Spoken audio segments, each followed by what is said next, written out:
Hello food lovers, welcome to our channel. నేను మీ రాణి Erramsetti.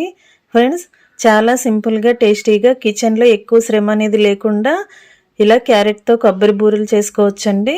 Process అనేది చాలా సింపుల్. మనం బూరెలు చేసుకోవాలి అంటే పప్పు నానబెట్టి రుబ్బుకోవాలి, అలాగే శనగపప్పు ఉడికించి బాల్స్ చేసుకోవాలి కదా, అంత ప్రాసెస్ అనేది అక్కర్లేదండి.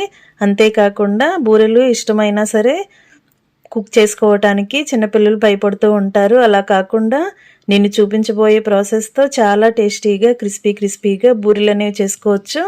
ఆ ప్రాసెస్ అంతా క్లియర్గా వీడియో ఆన్ చేసి చూడండి. ఛానల్ని ఓపెన్ చేసి వీడియోలోకి వెళ్ళి చూడండి. అలాగే రిలేటెడ్ వీడియోలో కూడా రెసిపీకి సంబంధించిన లింక్ అనేది ఉంటుంది, ఓపెన్ చేసి చూడండి. ప్రాసెస్ అనేది చాలా సింపుల్ అండి. మీ అందరికీ కూడా ఈ వీడియో ఖచ్చితంగా నచ్చుతుంది. కుక్ చేసి చూడండి. మరొక రెసిపీతో మళ్ళీ కలుద్దాం. Thanks for watching. నేను మీ రాణి ఎర్రంశెట్టి.